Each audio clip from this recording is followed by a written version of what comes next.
Tech Reimagined. Redefining the relationship between people and technology. Brought to you by Endava. This is Tech Reimagined. Welcome back to Tech Reimagined. Our guest today is Sarah Thomas, the CEO, Chief Executive Officer of Catalyst Housing, here with us to discuss how technology influences the housing and construction industry. Hi Sarah, it's lovely to have you here. Can you tell us more about yourself and Catalyst Housing? Hello, Bradley. Yes, of course. So, as you said, I'm the Chief Executive of Catalyst Housing. My name is Sarah Thomas. Catalyst builds and manages homes. We own and manage 37,000 homes with around 70,000 customers renting or buying homes. And we develop 1,000 homes, new homes a year to contribute to the supply. That's a mixture of affordable rent, affordable homes to buy for people who can't afford to buy on the market, and also market sale homes. We're a not-for-profit organisation, which means that all the profit we do make from our market sales activity, we put back in to the supply of new affordable homes or improving existing affordable homes. Well, welcome to the show. It's lovely to have you here. So can we start off with what are some of the fundamental benefits that data can bring to the construction of social housing projects? Well, we use data for two reasons at Catalyst. Firstly, to understand our buildings, and secondly, to understand our customers. Now, when it comes to buildings, that could be through the construction of new homes, or it could be the maintenance and sustainability of our existing homes. And then with customers, it's really to understand the customers, and that could be demographically, or it could be through what products they use or services they use. But it can also be to learn more about them from an experiential point of view and a relationship point of view. Our customers tend to be with us for long periods of time. Typically, an average would be around 7 years, but we can have customers with us for 30 years plus. So building that relationship, creating trust is extremely important to us, and also knowing and understanding our customers. And data is one way in which we can do that and can help us to do that well. How do you use data in order to find out where you should be building the next set of buildings? So we have 3 markets that we operate in. So we build affordable homes to rent, affordable homes for sale, and market sale homes. And where we build those homes will depend on different sets of data around demand and supply.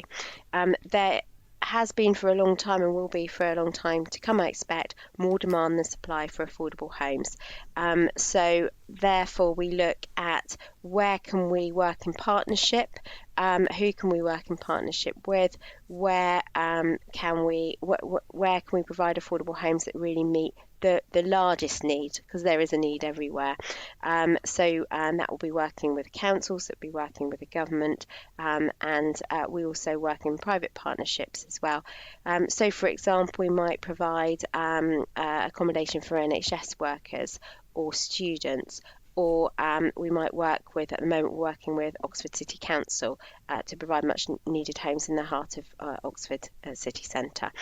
So that's how we will use the data, the demographic data and the data that the government and councils and partners have to look at where homes are most needed and prioritise those areas. It also might be where we can access funding because an area has been identified as a priority area and therefore funding is available.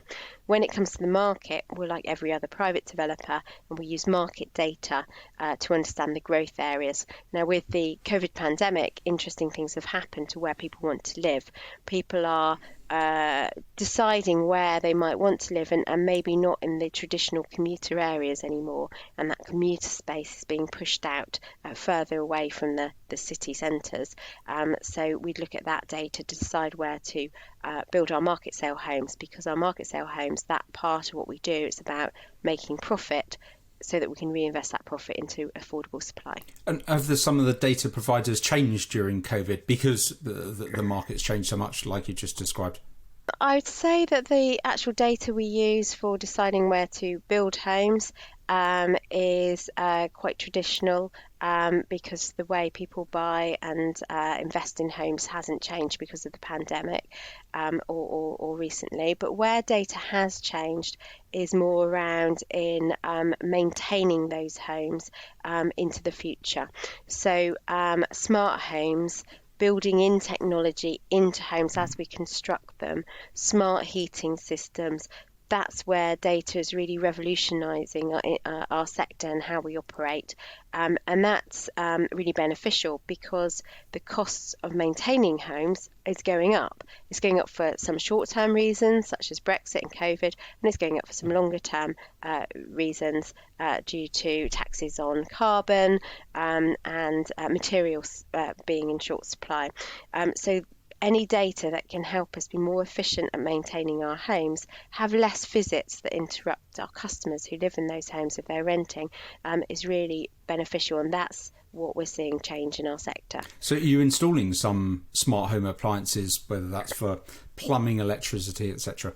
Yes, so what we're doing with every new development is we're looking at what we can install to manage the home and the maintenance of that home in the long-term future with as little interference in the home as possible to the customer. There's some really interesting technology coming out around monitoring different aspects of the home, different components, so that we can predict failure before it happens. Now, if everyone knows, everyone's had a broken boiler, and we all know how inconvenient that is, particularly in the winter months if it's cold. So your boiler breaks, you then have to report it, you then have to make an appointment, then someone comes, then someone looks at the boiler and they realise they don't have the part and they have to go and get the part, and they come, and 2 weeks later you might have that boiler repaired. But if there is a technology that can send data to say this boiler is about to fail and this is how it's going to fail, we can get the part, order the part in or order the new boiler and have it ready to replace before the point of failure. And that's better for the customer and it's a more efficient way of operating for us. It's less cost. How do you integrate those smart systems into some of your customer service systems? For example, you might get some phone calls coming in saying this element is broken, or you might have some of the automated reports coming in saying, well, we're about to find that this is about to break.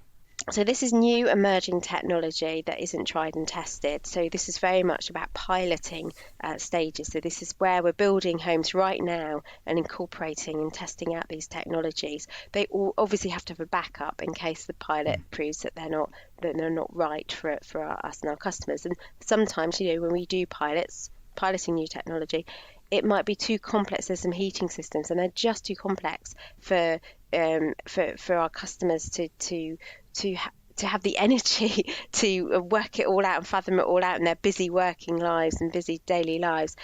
So some things can be really whizzy technology, but they've got to work for us human beings. And and in our day in, day out, we need to be able to press a button and know that it works and not have some complicated technology in our homes. So pilots allow us to work out what works and what doesn't work and put in place technology which makes life easier for people rather than more complicated. Definitely.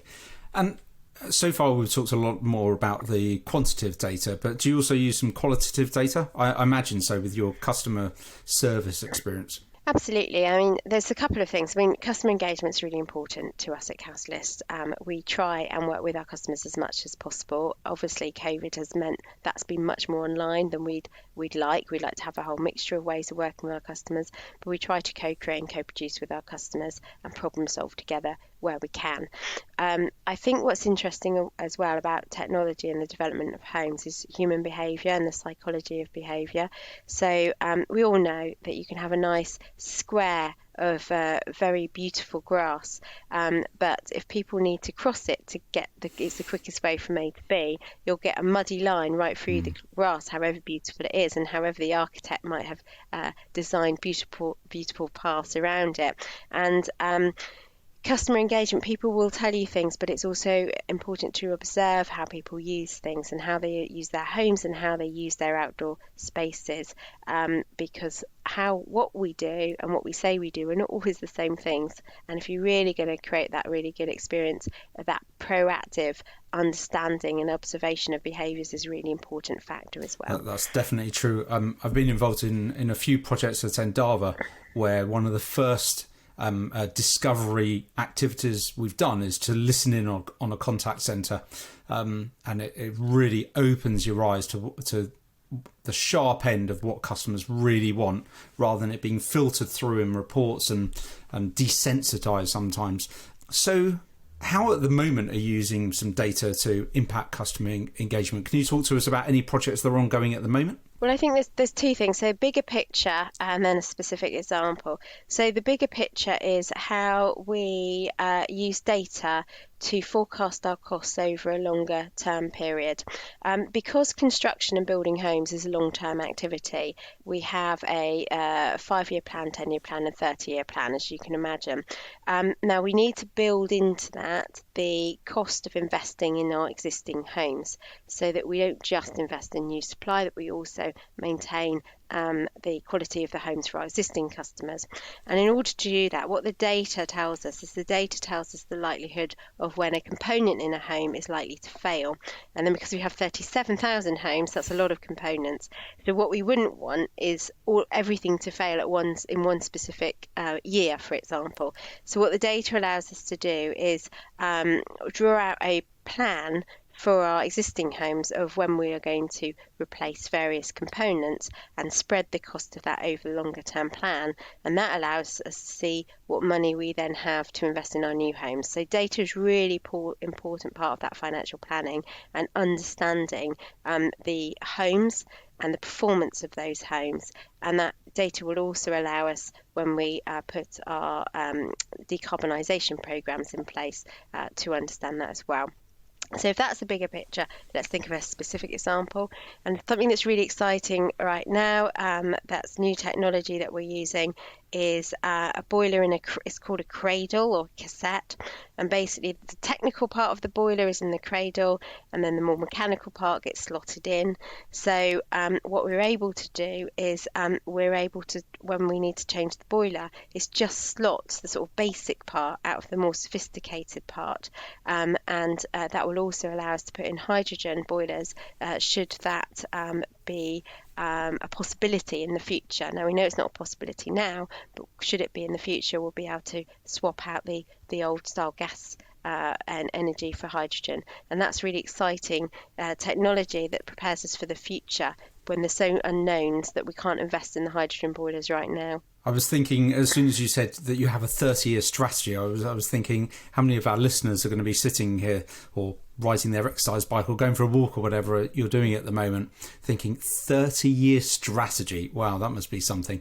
On the subject of the cradle, how do you balance having cheaper commodity items today, using today's technology, with presumably some of these newer technologies cost significantly more? How do you balance between being ready for the next 30 years or the introduction of hydrogen compared to, but I can buy something for a fraction of the price using today's technology? We do have to weigh up the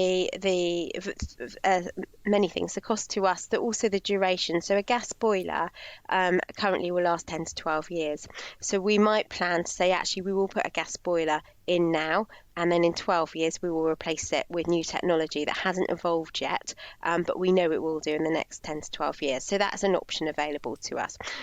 We can put in, we're putting in pump source heaters now, so heat pump source, air pump source heaters now.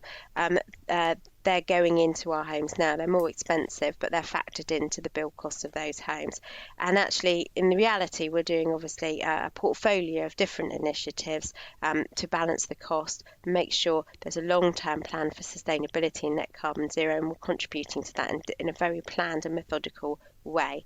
What's really important to us in our sector is whatever solutions we put in place, they must be affordable for our customers. Most of our customers are in affordable rented homes or affordable home ownership, and that means that they have lower income levels than other parts of the country. And there's no point in us putting in a solution which fits the decarbonisation agenda, which our customers then cannot afford to use. So for us, it has to achieve net carbon zero, but it has to do it in an affordable way for our customers. And that's the balance with any kind of sustainability, isn't it? It's the price versus the carbon emission. Well, Sarah, thank you so much for joining us on Tech Reimagined and the chance to take a deep dive into what data can do for the social housing and construction industry. To our listeners, I hope you enjoyed today's episode of Tech Reimagined, and thanks very much for joining. Please show us some love and hit that like and subscribe button if you liked the episode today. If you've got any further questions or you'd like to reach out, then please drop us a line at endava.com or message us on any of the social media platforms. Until next time. Tech Reimagined. Redefining the relationship between people and technology. Brought to you by Endava. This is Tech Reimagined.